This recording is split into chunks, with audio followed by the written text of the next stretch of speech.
Hey theory students, and welcome back. Today's lesson is going to be for those of you that struggle with memorizing key signatures. This is probably one of the most important things to have memorized in order to be successful and confident with your exam, because it affects your ability to answer scale questions, intervals, chords, transposition, analysis, and so much more. So make sure you've taken the time to get this right. There are a couple of things you need to know before you begin. First, there are 7 sharp major keys and 7 flat major keys. There are actually 15 majors in total, including C major, that has no sharps and flats. Second, the order of sharps and flats matters. So before venturing into memorizing the keys, memorize the order of sharps and flats because we're going to be using this phrase again in a moment. Sharps will always be in the order of Father Charles goes down and ends battle. Flats will be in the reverse order. Battle ends and down goes Charles' father. One of the most effective tools for memorizing the key names is by using the circle of fifths. At the top of our circle, we begin with C major because it's neutral zone. It has no sharps or flats.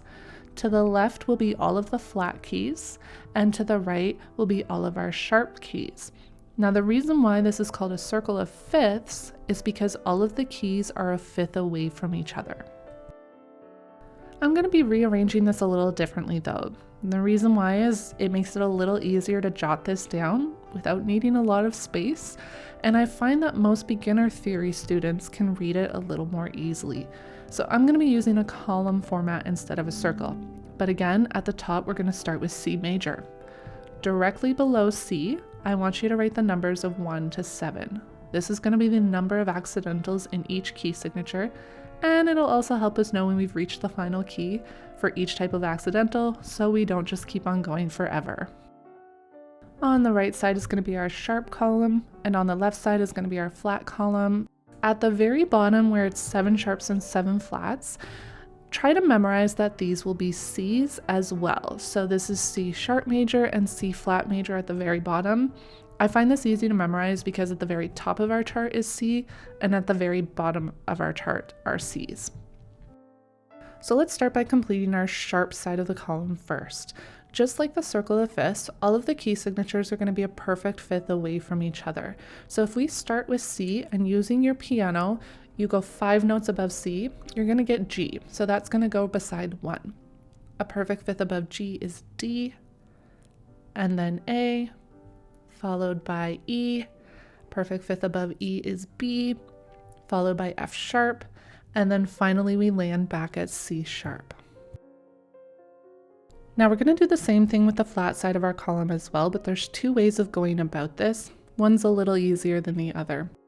What you can do if you want to use the perfect fifth above method is continue around the column from the bottom moving upwards. However, if you want to start at the top and work your way down, you have to memorize that these keys will be a perfect fifth below the key above it instead of above like the sharp column. So what I'm going to do is I'm going to do the around the column method because I find that most students find that easier to do. So let's start with C flat. A fifth above C flat is going to be G flat.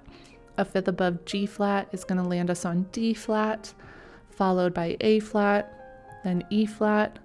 A perfect fifth above E flat is B flat, then F, and finally back at C major.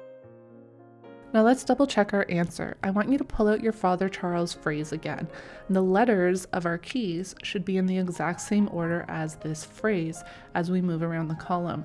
So I'm going to start at the top with Charles, goes down and ends battle. Father Charles goes down and ends battle. Father Charles, we're back. It worked.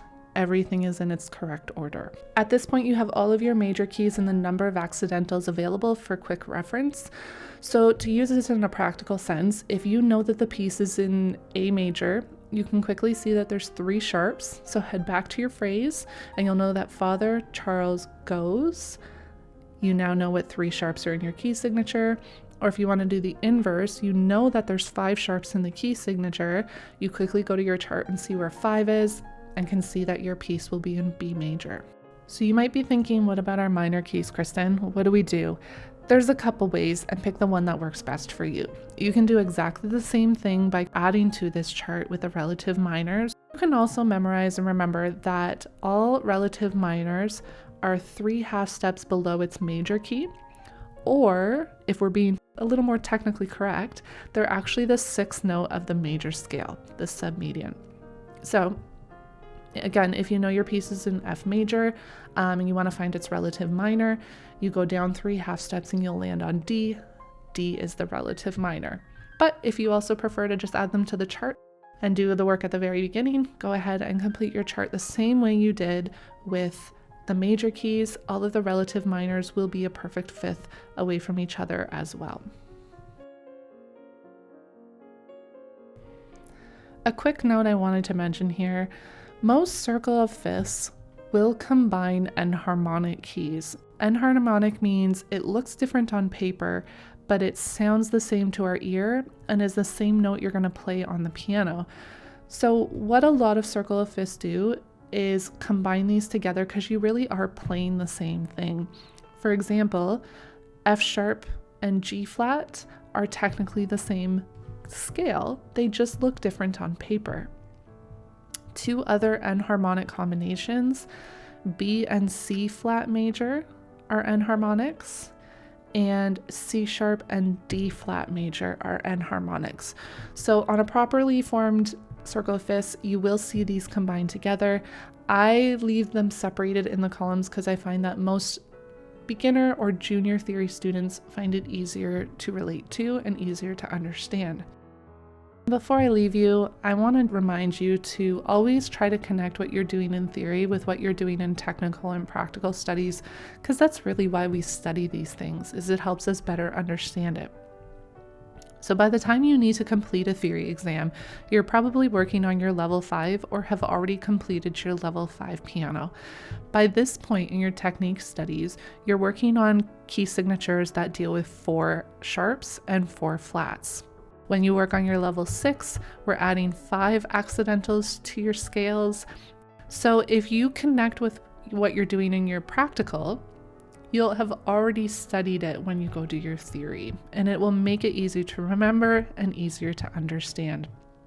That's all I've got for you guys today. If you have your own way of memorizing key signatures, write it in the comments below for everyone else, because I know everyone has their own kind of fun way of doing this.